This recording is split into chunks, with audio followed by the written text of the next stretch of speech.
All right, folks, welcome to the runningrestaurants.com podcast. We're bringing the tips, tools, and techniques you need to make your restaurant more profitable and successful. I'm your host, Jaime Oikle. Today, got a great guest for you. Great episode. Abhinav Kapur, founder of Bikky, is here. So share a company overview with us, and we will dig in from there. Yeah, absolutely. First of all, thank you so much for having me. It's a pleasure to be here. I'm Abhinav Kapur, co-founder and CEO of Bikky. We are a customer data and analytics tool for restaurants. So the high-level way to think about it is most restaurants, unfortunately, despite being in the business of hospitality, don't really know anything about the person behind the transaction. Saw this firsthand with my mother-in-law, who's a restaurant operator in New York City for 20 years, and she was literally like emailing people after they made a reservation on OpenTable, calling people who made delivery orders, and scrambling around all these different parts of her tech stack, just trying to figure out who are these people, what do they care about, what makes them loyal, are there things that I can do that make them come more frequently? And so that really inspired me to start a company rooted in this idea of look, if this business is becoming increasingly digital and the pandemic sort of fast forwarded 5 years of that digitization. How do we help restaurant operators collect this data and not just collect it, but really understand it and understand the people behind it so that they can make smarter decisions across their menu, across their marketing, across their operations to do the things that increase new guest traffic, customer frequency, and customer lifetime value. And so we pull all the data together. We do all the analytics on top of it. And then we also provide some marketing tools on the back end so restaurants can communicate directly with those guests as well. Yeah, awesome. I want to follow up on a bunch of that stuff. I spent some time on the website, and before we go there, tell me about the journey of the company. How long you guys been around? Are you geographically targeted? Do you work anywhere in the country, anywhere in the world? What do you got? Yeah. So I started the business almost 8 years ago now, May 2nd, 2017. So we're coming up on the 8-year incorporation date anniversary here. But, again, I was really inspired by my mother-in-law and just seeing her firsthand, being in the front of house 6 days a week, 12 hours a day, and touching every table was the only way that she really had any sort of interaction with her guests. And at the same time, like I said, her business was becoming increasingly digital, and when I looked at her tech stack, she had 10 years of phone numbers in her POS, 10 years of OpenTable data, 5 years of online ordering data, some delivery data as well. And I was like, how do we just automate your version of hospitality almost, or extend it beyond your four walls by giving you access to all of this underlying data? I would say, when I started the business, it's probably too early, right? And I don't think anybody, even my mother-in-law, really cared necessarily about data for restaurant operators back in 2017. But as I mentioned, the trigger point was the pandemic, where our phone started blowing up and people were saying, look, I never see my guests anymore. I need to know who they are. And you've been talking about data for a couple of years now. Help me figure this out. Yeah. I think if you fast forward a little bit more recently, again, the biggest unlock in terms of how we help restaurants use that data has been this idea of, of course, I got my digital customers and I got a CRM and I got an email marketing database, but that's 10 to 20% of my business. What I really need is insight into the other 80% of my guests who I can't necessarily communicate with, but are the bulk of my business.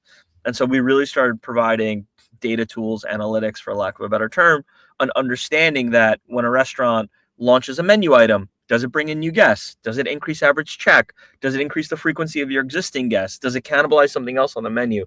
Restaurant operators had all these questions and really imperfect ways to answer them, right? You either look at the 10 to 20% of guests who are in your loyalty program and look at their behavior, which is such a small part of the business, or you look at top line sales and you say, oh, sales went up when I launched this menu item, I guess it's working.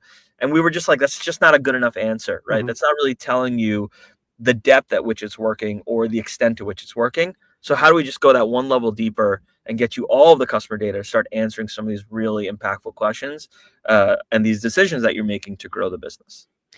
Yeah, it's perfect. It is a segment of the world, restaurants, where this stuff doesn't happen yet. Doesn't happen much.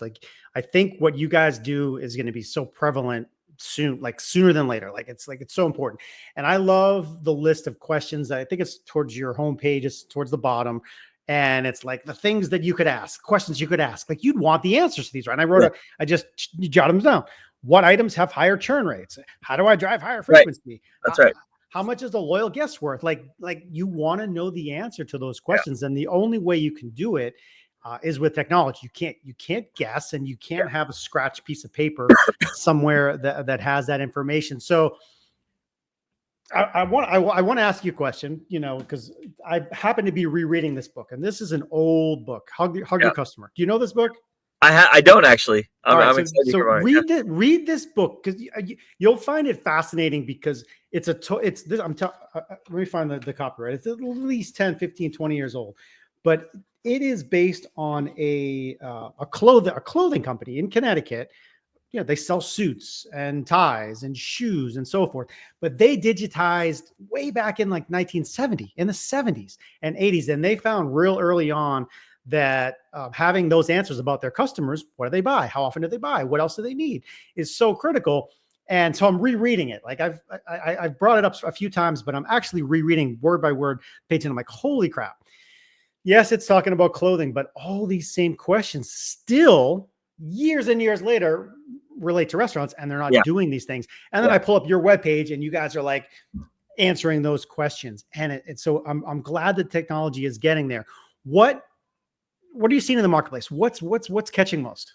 Yeah, I think some of the menu stuff that I talked about is probably the thing we see the most excitement about because, and this is me, my naive perspective, but if you really think about it, like the food is the product for a restaurant, right? Like as consumers, we will forgive a lot of sins. The experience wasn't as great. The Mm-hmm. hospitality wasn't as great. It took too long to get my order. The restaurant was understaffed. Like there are a lot of things that contribute to a mediocre or bad experience. But as consumers, we can forgive them if the food is great. The food not being great is the one thing that we will say, like, we're not going back. Like, it wasn't Mm-hmm. worth it to me. And so, the thing that we see the most excitement about from a restaurant standpoint is having this level of insight into the things that you were just talking about, which is, hey, I have these like core staple menu items. Like, I can look at how much they're selling and I look at the volume of sales, but which of them are actually driving real customer loyalty and frequency, right? And the thing that we always find is like there's always something in the top 10 and it's like the number 6, number 7 seller that Mm-hmm. it has a better retention rate for a new guest than the top 1 or 2 sellers. And retention is sort of the ultimate metric for success in this business because something that we found, across, we have over 350 million customer records in our system, and something that we found across the board on average is 80% of guests never come back after the first visit.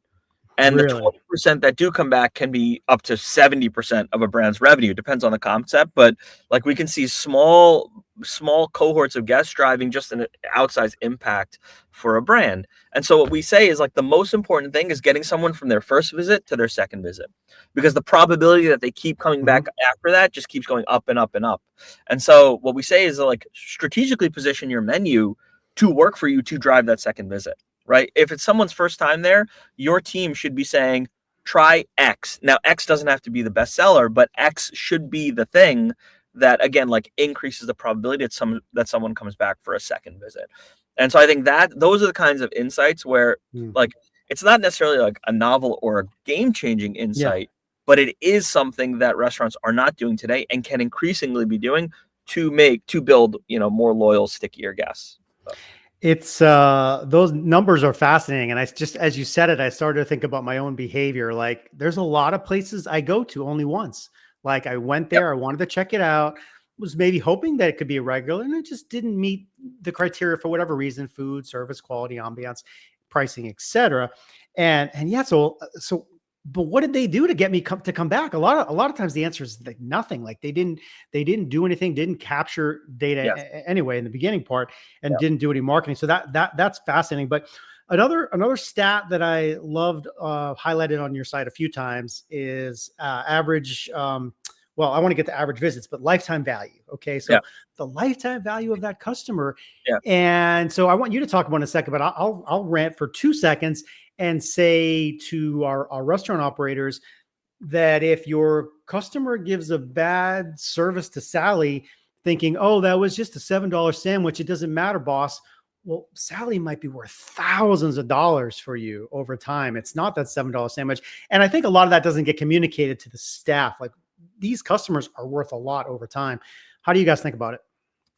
Yeah, I think the like customer lifetime value generally, you mean, and how restaurants should approach. Yeah. Yeah. Yeah. Yeah. Yeah, I think it's like it's one of those things where, and I say this to folks all the time, where of course, data is excellent and it tells you what's working, what's not working. But the core principles of this business like haven't really changed. And like even though there are more ways to order and it's going increasingly digital, like you got to make great food.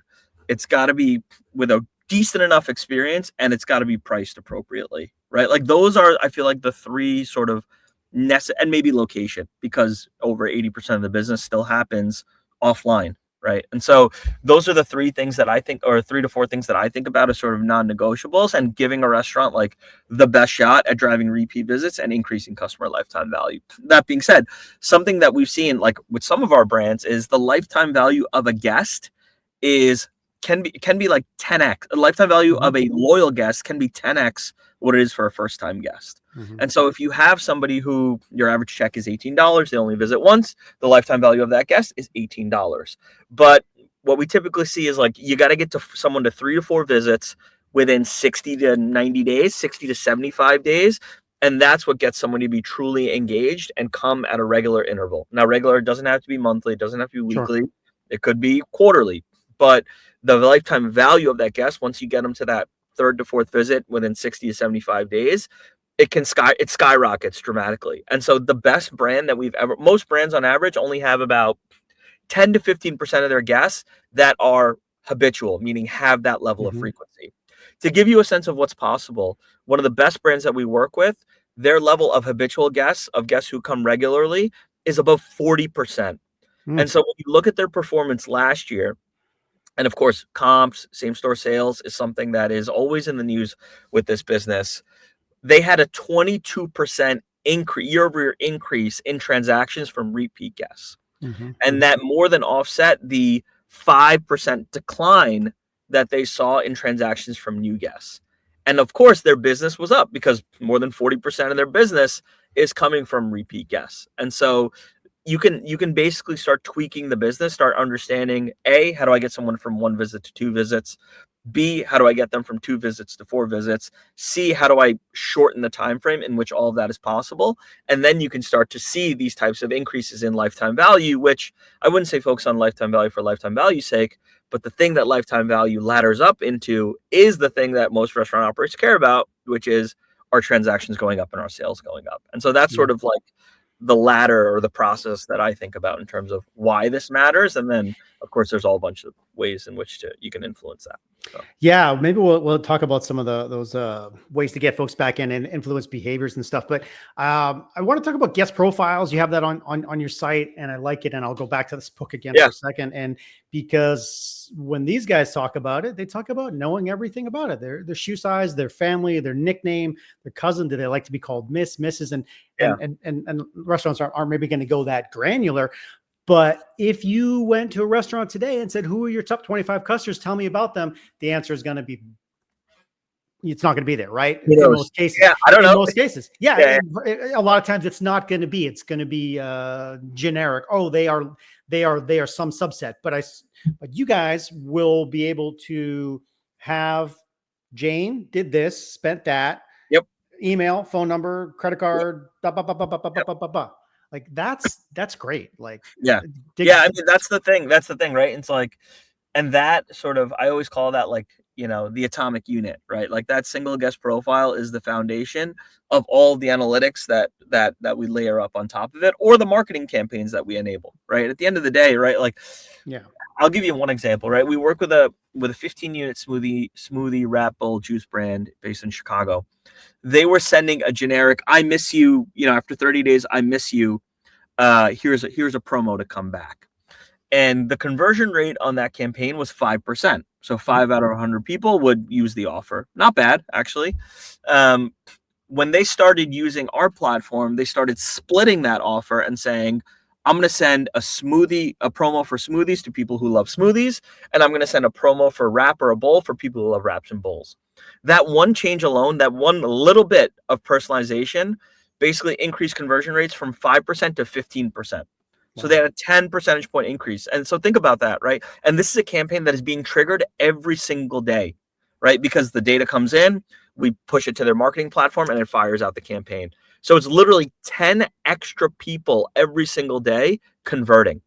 and having, so think about like if your business with 10 orders a day on that one promo is an extra 300 orders a month, right? Based on if you're open all 30 days of the month. And so like these small shifts in personalization can have really outsized impact. And again, this is just a way of framing like how just having the data and small ways of using the data can have pretty dramatic effects on driving incremental traffic, driving repeat visits. And again, like I'll keep harping on this, driving more sales and making the register ring. Because that's ultimately, as technology operators, that's the thing we're benchmarked on is, are you helping me make more money as a brand?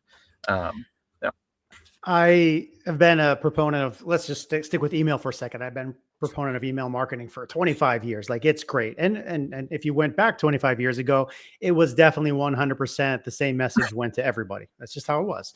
And I would say that I'll just make up a number because this is just me guessing, but 90% of restaurants still probably have that approach today. It's one email goes to everybody. That's just maybe don't take that stat and publish it. That is just me making up a number that I feel is relatively accurate. Yeah. But I'm starting to see more personalization hit me. Okay.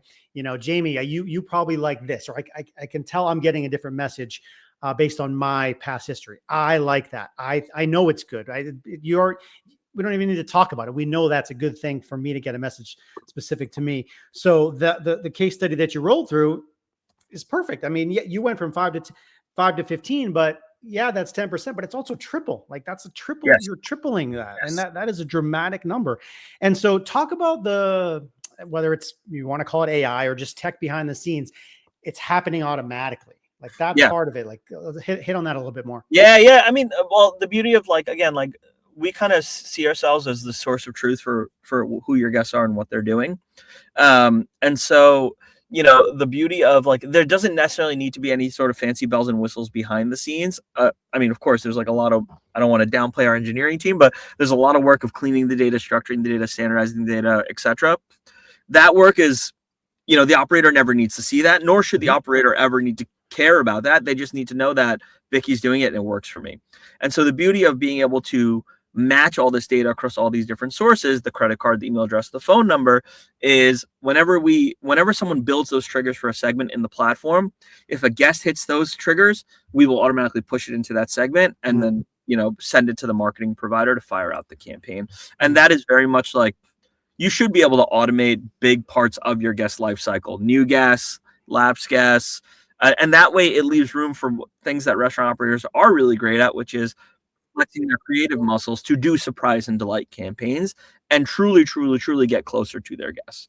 And so the way I think about it is, like how do we basically strip away all of the process work using our platform and automate the highest leverage touch points so that operators can focus on, again, surprise and delight.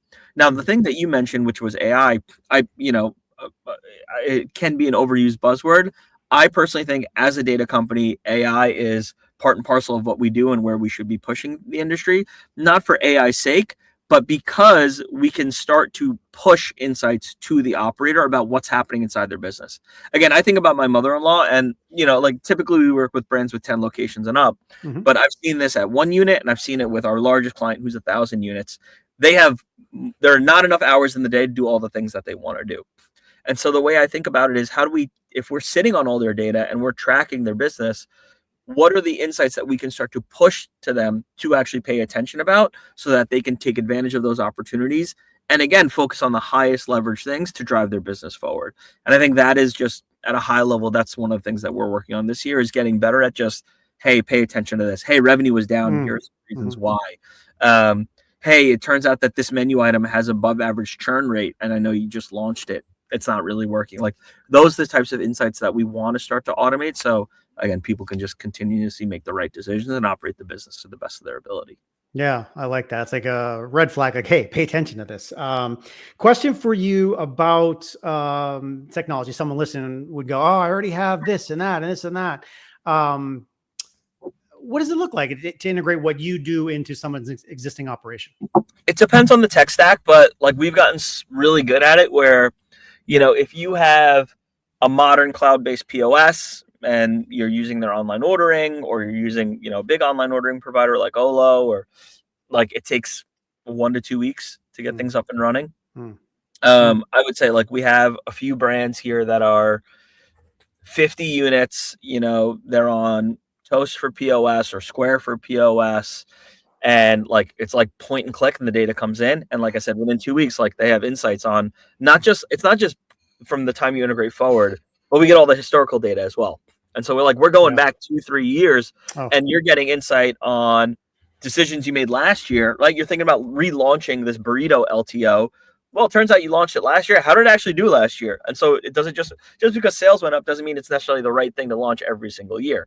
And so, again, a love it. couple of weeks up and running. On the outside, for people with maybe a legacy point of sale that's not in the cloud or an older system, it can take a couple months. I still think that, a couple months is probably pretty good, because most brands, when they think about POS rollouts or integrating something, we generally hear was like, oh, I thought it was going to take like twice as much time. But like I said, this is our bread and butter and something we live and breathe every day. And so we've gotten pretty good at doing it in a reasonable amount of time.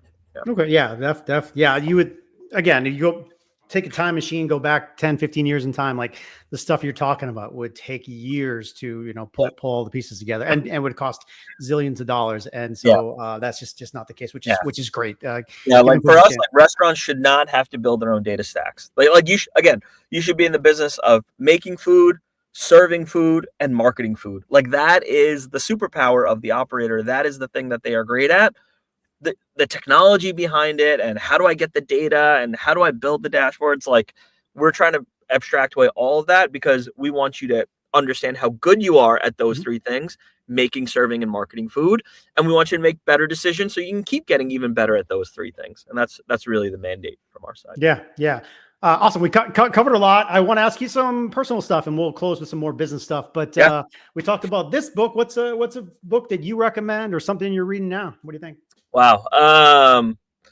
I only read fiction. Usually I feel like my life is real enough. So I typically stick with fiction because it also activates part of my brain that I don't get to use as much in my daily life. I would say my favorite book, one of my favorite books, definitely my top three, is called The Dispossessed by Ursula K. Le Guin. It's a science fiction novel. I think it gives something that I grew up as a child of immigrants, and I came to this country when I was 3 years old, and in the late '80s. And when you come here, especially with immigrant parents, they have a big vision for your life and for your future, and it can often be very prescriptive. You're going to do this. You're going to go to school. You're going to become a doctor. You're going to do this. You're going to be to school. You're going to become a lawyer. And like that's no fault of their own. That's the reason they moved to this country in the first place, was to afford me that opportunity. And I read this book in high school, and it kind of shattered my thinking a little bit on like life is long, and there are many ways to do right by your family and do your duty by your family and make your family proud, while also doing the things that you love and doing the things that you believe in and are passionate about. And so it was a really great way for me to square sort of the ambitions and expectations of my family, while also granting me that little bit, I would say the beginning of my journey in personal freedom of just understanding like I can square these two things together. It doesn't have to be prescribed. It doesn't have to be dictated to me. I can figure it out. I can figure out how to do this while also satisfying my own ambitions and my own vision for who I want to be as a person. And I think like that was just a really great lesson to learn at that time, because I try to bring that into how I am as a husband, how I am as a dad, how I am as a brother, how I am as a friend. And so I'd say that one book, when I read it when I was 16, sort of unlocked a lot.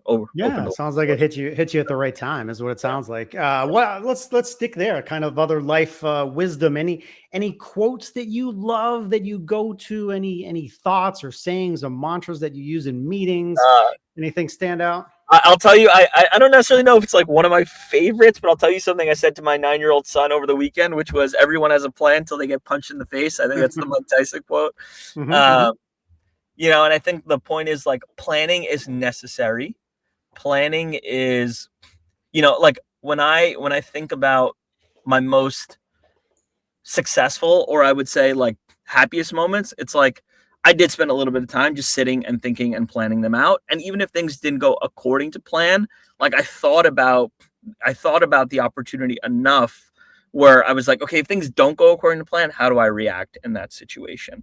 And this is like 5 minutes of thinking about a situation like this podcast, right? Like I sat down, I thought about it. What are the questions going to be? How do I want to approach this? How do I want to answer it? And this one has gone according to plan, more or less, from my perspective, I would say. And that's credit to you as an interviewer. But what I was saying to my son is like, look, like you can plan and plan and plan and plan. Eventually, you just got to spend a little bit of time planning, spend some time doing. And if things don't go according to that plan, there's no need to panic, right? There's no need. You have to be, again, you have to have that little bit of creative and personal freedom to adjust in the moment and still get to the place that you want to be.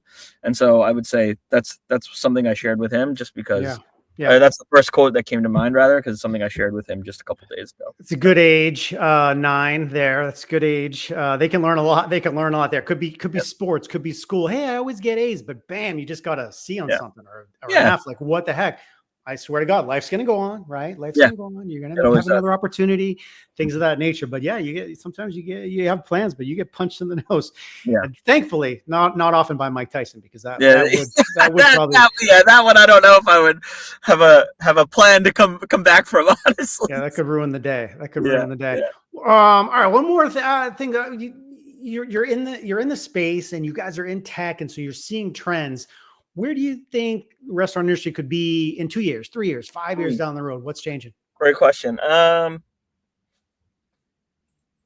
Great question. Wow. I will anchor on. I'm a little bit biased because I dedicate my life to it, but this idea of data, and I don't mean that in a more data is great type of sense, but I think the thing that I am most excited about is this industry is still largely operating with very little insight on who the guest is. And I think not just my business, but there are a lot of companies out there increasingly talking about the value of data and what to do with that data and how to make it easy for operators to use that data. And I think that is a wonderful thing for this industry because it just means that it's going to get better, right? The better that an operator can understand and run their business, the better that they can understand the guest and tailor the experience of a guest, the more that us as consumers will benefit because we will get menu items that we love and want to try. We will get experiences that are memorable. And of course, the operators benefit from that as well. It is a virtuous cycle, I would say. And so that's the thing that I'm most intrigued and excited about is just operators getting tools that help them run their businesses better because 25 years ago, restaurants used to be 20% margin businesses, and now they're 5% margin businesses. But if you look at the brands that have had the resources and the access and the tools to leverage their data and build their businesses, the top 5 to 10 brands, Taco Bell, McDonald's, etc., like they're still doing 20% plus level margins. And so the thing that gets me out of bed every day and gets me excited is how do we bring those same tools to the rest of the industry so that they can all build more resilient businesses, so that they can be more embedded in their communities, and so that they can create more memorable experiences for the guest. Yeah. Good stuff. It's funny when you were talking, one of the last points you hit, I was thinking of the same time, like it's a business now. You used to see folks, let me just start a restaurant. That'll be fun. Grandma's got a great recipe. And you can't do that anymore. It's just a vicious business with the costs. And I'm not telling people anything they don't know, the labor, the food, etc. Like you have to run a business. You do. And data and technology is a big piece of making that successful. So, all right, let's wrap with send them to websites, socials, anything else you want to do, parting thoughts. I mean, for us, you can reach me at Abhinav, ABHINAV at BIKKY.com. Find us on LinkedIn at Bikky.com, at Bikky, BIKKY. That's where we're most active. Check out our website, BIKKY.com. I think the only thing I would want to leave everybody with here is, I think the biggest thing that I've learned in starting this business is how incredible the restaurant community is. Like I go to a lot of trade shows and a lot of industry conferences. I literally have 8 conferences between now and the end of June that I'm going to. And travel and time away from, my family, my kids, etc. is always tough. But I think what offsets it a little bit is how generous and gracious people are with their time, with their feedback, with their advice. And I think that is just such a strong testament to, as you said, it is a business, but the people who are running those businesses are just wonderful human beings. And I think that is, that's the beauty and that's the magic of all this. Excellent. Good stuff, man. Well said there. All right. Thanks, Abhinav. Been great. Appreciate you joining me, folks. Abhinav Kapur of Bikky. You can find them on the web at bikky.com, BIKKY.com. For more great restaurant marketing, service people, and tech news, stay tuned to us here at runningrestaurants.com. In the meantime, do a favor, like the episode, share it, review it wherever you're watching or listening. That stuff is really helpful, and we do appreciate that. We'll see you next time. Thanks, Abhinav. Thank you. Take care.